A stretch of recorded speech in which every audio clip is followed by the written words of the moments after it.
Përshëndetje sërish, jemi përsëri në hapësirën e të ftuarit të ditës. Kësaj here do të flasim për gjuhën shqipe, për iniciativa që marrin shqiptarë të ndryshëm në diasporë. Njërin prej tyre e kemi në studio, bëhet fjalë për drejtorin e radios Jehona e Shqipes në Bruksel, zotin Sakip Skepi. Zotin Skepi, faleminderit shumë që jeni me ne. Faleminderit për ftesën.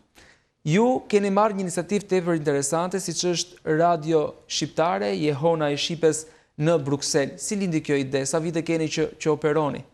Dhe kjo është një histori e veçantë, mund të themi, për ne si mërgjimtar që jemi.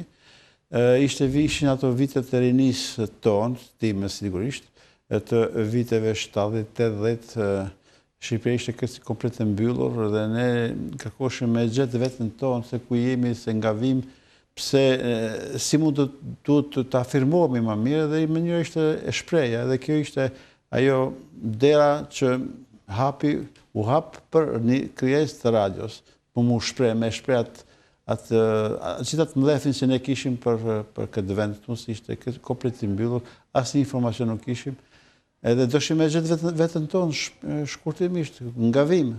Si e merrni informacionin për Shqipërinë? Përmes mërgatës shqiptare në diasporë, në këtë rast në Bruksel?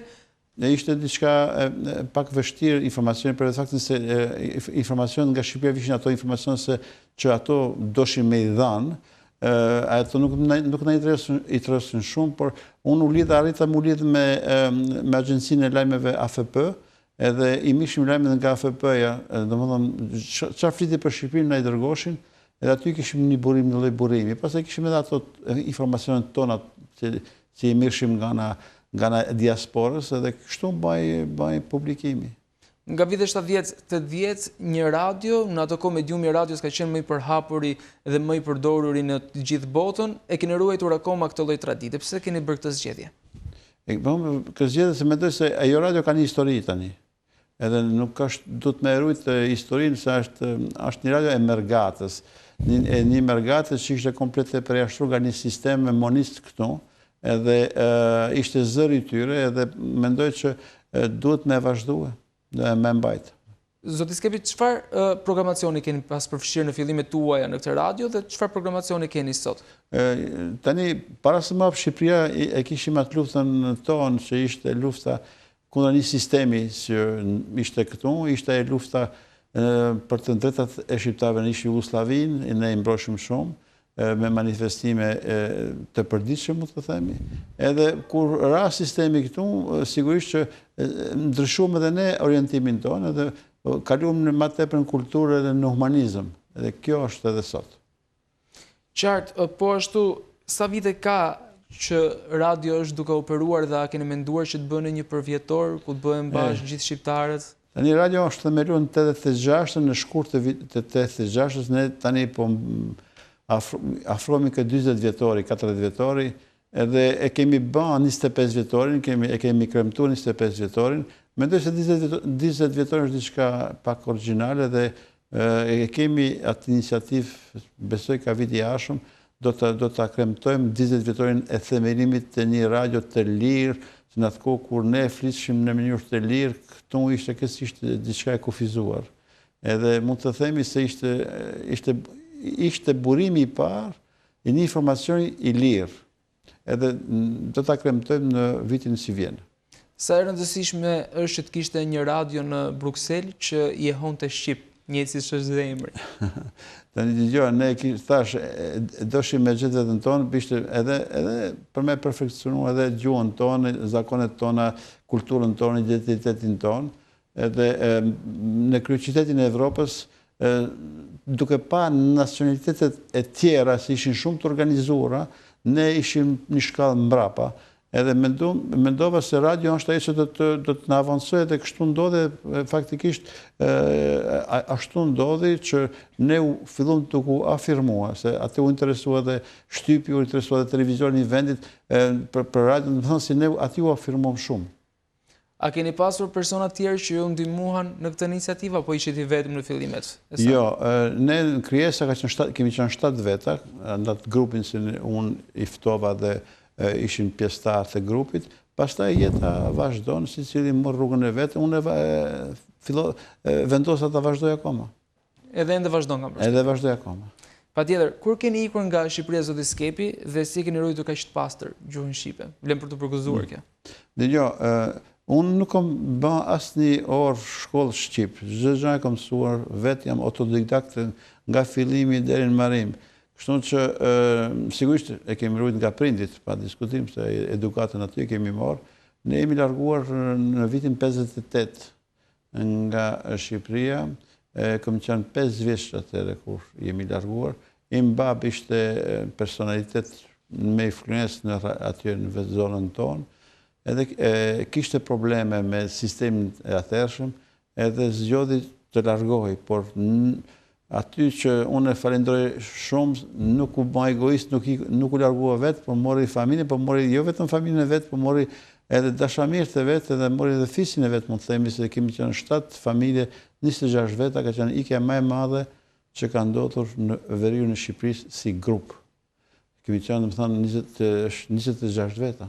Dhe si u larguat, fillimisht u larguan direkt në Bruksel, apo ka pasur një Jo, ne u larguam nga vendi, nga Shqipëria, dulem në apartamanet bjeshkët tona, është ai rrugës gjatë 48 orë, me vështërsi, na diktuan kufi, na gjujtën me pushk, me mitërosterand, nese pështuam, na kaluam, pastaj kemi jetuar, u dorëzu motoritet e Jugoslave, na morën ka qenë ajo marrëveshja e refugjatëve e konventa Gjeneves të vitit 53, e cila edhe Jugoslavia pa të firmos, shumë që ishim në mbrojtjen e Kombeve të Bashkuara në Jugosllavi.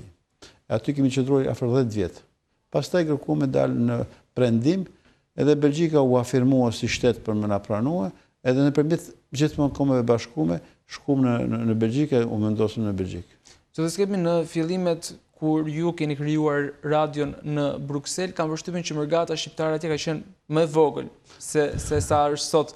Sa interes kishin ata për të mësuar se çfarë ndodhte në Shqipëri, edhe pse ishin larguar për shkak të arsyeve të ndryshme, njësi ndoshta ishte larguar dhe familja juaj. Tani ne kur krijuam radion ishin vitet 80.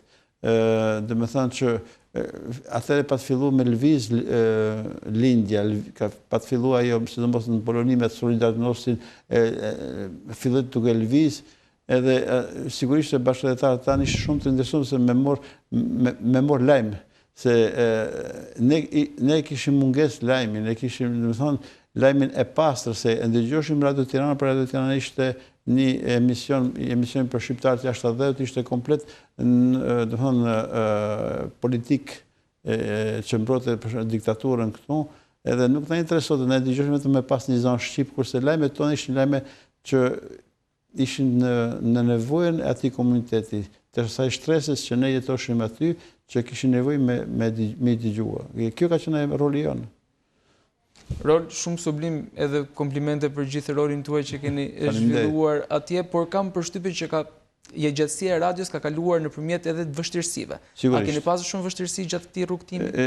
Ne vështirësitë kanë qenë kur ka ardhur interneti, për atë faktin se interneti ju solli ju atje tek ne, edhe duke atëherë i ra vlera, mund të ndërthojza, edhe u desh me reorganizuar prapë.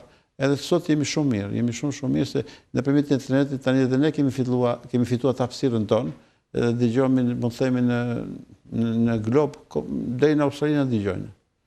Radio Jehona e Shqipës në Bruksel. Në Bruksel, po, ka jeon shumë të fortë. Absolutisht, siç ka edhe emri. Po, a ka të rinj shqiptarë që janë të interesuar për të punuar në radio? A ka të rinj shqiptarë që jetojnë në Bruksel që janë të interesuar për të punuar në radio, për të dhënë kontributin e tyre për misionet të ndryshme? Aty çdo gjë është falas, nuk ka buxhet, mund të themi. Buxheti është buxhet personal, kështu që unë kam promovuar shumë të ri që kanë dashur më shprehu. Edhe kjo ka qenë se kur hap Shqipëria mas viteve 90, erdhi vala e re e mërgjimtarëve atje, sollën gjuhën, sollën shumë gjëra se e pasuruan komunitetin tonë, edhe kishim nevojë për to, edhe sigurisht që po, dhe vazhdimisht ka pas zëra të ndryshëm që vishin nga mërgata e re, e cila e pasuroi mërgatën tonë, se në kohën tonë ishin pak si të varfër. Qartë, por çfarë roli ka luajtur Radio Jehona e Shqipes në kohën e mërgatës së re, siç e përkufizuat dhe ju, pra në kohën e eksodit të shqiptarëve që u dyndën në Europë? Sa e nevojshme ishte që të kishte një radio shqip në asaj kohë? Ne kemi promovuar gjithmonë aktivitetet e tyre, se ato erdhën krijon shoqata të ndryshme kulturore, edhe ne kemi vazhduar e bashkëpunojmë me ato promovojnë domethënë kulturën, ne jo na intereson, edhe vazhdimisht i ftojmë, bëjmë më informacione, debate me to, e promovojmë ato aktivitetet që ato kanë ndërmarrë në shoqatat e tyre. Ja për shembull, mund ta citoj një, kjo e fundit ishte Konica, ndodhi me festat tonë kombëtare, ato sollën grupin e arbreshve nga Italia, një grup, që ne promovojmë shumë mirë nëpërmjet radios. Zotë Skepi, një vit më herët ju keni fituar edhe titullin Albania Excellent, një titull prestigjos, që besoj ju motivon akoma më shumë për kontribuar për vendin tuaj, për të dhënë akoma më shumë për vendin tuaj, për shkak të rolit që keni pasur me këtë radio, por që ka shërbyer edhe si një zë për shqiptarët kudo që jetojnë më konkretisht në Bruksel.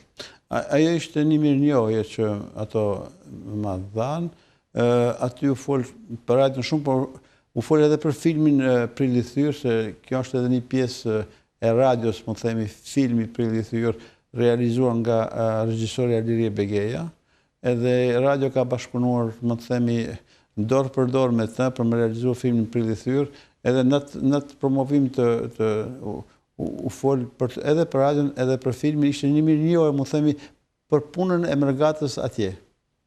Sa nevojshme është që individ si ju, për gëzime edhe një herë tjetër, që të kontriboni për Shqipërinë në forma nga më të ndryshme me shoqata, me radio siç keni bërë ju, apo në forma të tjera që mund të shërbejë si ura lidhëse mes dy vendeve. Tani dëgjoj, Shqipëria për ne ka qenë gjithmonë një vend i andruar, se për vetë faktit ne kishim të ndaluar me ardhmë me një kohë këtu, ishim të përjashtuar, edhe gjithmonë kemi andruar këtë vend, edhe çdo hap që kemi bën për të mirën e promovimit të Shqipërisë e të shqiptarëve.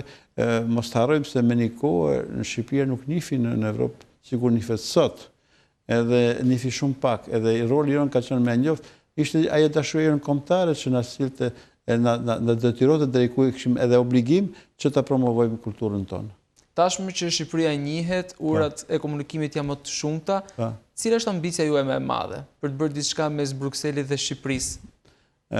Ambicia ime është të vazhdohet të ketë një Shqipëria që jetë në stal të madh të nivelit të duhur, se këtu ka shumë njerëz të talentuar, por duhet që këto talentet si kemi të promovohen dhe më mirë. Mendoj se Shqipërinë tani e njohin në Evropë, e njohin mirë, nuk kemi ato vitet e mëparshme, edhe talenti këtu është shumë i fortë, shumë i mirë, shumë në nivel shumë të duhur, e duhet sa më tepër për me e njohur, për me bërë më të njohur se kështu fitojmë të gjithë.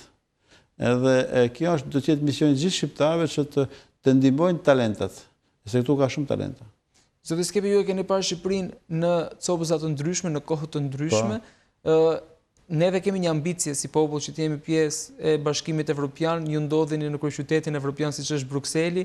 Sa pranë është këtë ambicie që ne kemi të vendit tonë për drejt kësaj ëndre që të gjithë aspirojnë? Ajo ëndër është folur që 30 ditë për antarësimin në Bashkimin Evropian të Shqipërisë. Sigurisht që Shqipëria është në ato hapat e avancuara të një marrëveshje me Bashkimin Evropian, por çdo gjë është fragjile, mos ta morim të mirëqenur këtë pjesë, se nuk di se si do shkojë politika në Evropë, se Evropa ka problemet e veta sot për sot.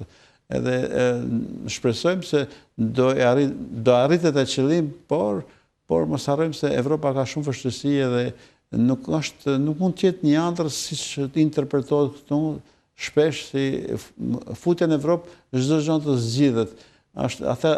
Në atë moment do dalin problemet e tjera, por ato sot nuk njihen, dhe besoj se duhet të qenë shumë i matur kur folet për një integrim në Bashkimin Evropian.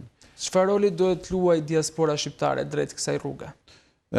Diaspora shqiptare sot për sot luajë rol shumë të mirë, se ne kemi duke filluar nga nxënësit, kemi nxënës të shkëlqyeshëm atje, domethënë që me të vërtet na nderojnë.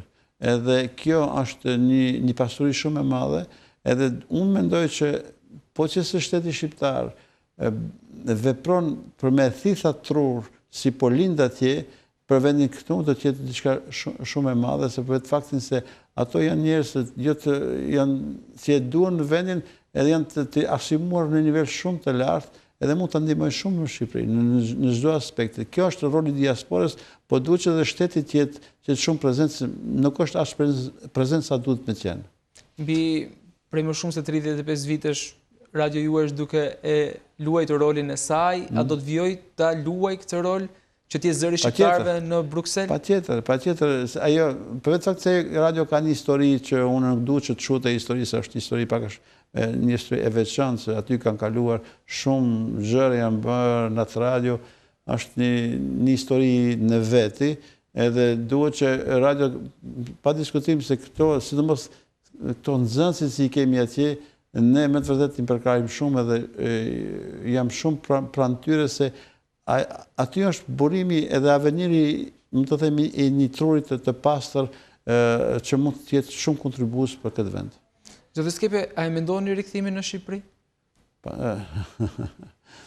Unë jam vendosur në Tiranë, ka ca vite tani, e bëj rrugën Tiranë-Bruxelles, sigurisht që po, mendoj që një ditë duhet që të mbyllet e kapitull dhe të kthehem aty ku linda, të jetoj aty ato vitet si do ngelen akoma. Zoti Skepi, faleminderit shumë që ishit me ne në këtë hapësirë, faleminderit shumë për iniciativën që ju keni ndërmarrë me radion Jehona e Shqiptarëve, që prej dekadash tashmë është duke ushtruar veprimtarinë e saj. Shumë suksese në rrugtimin tuaj dhe shpresojmë shumë të shtohen njerëzit si ju. Faleminderit shumë, Rofshi, edhe ju uroj shumë sukses edhe juve. Ishim në këtë hapësirë me zotin Sakip Skepi, ku folëm për radion Jehona e Shqiptarëve, një radio që operon në Bruxelles, por me valët e saj, siç e tha dhe zoti Skepi, ka shkuar deri në Australi. Do të kalojmë në një hapësirë publicitare dhe do rishihemi sërish.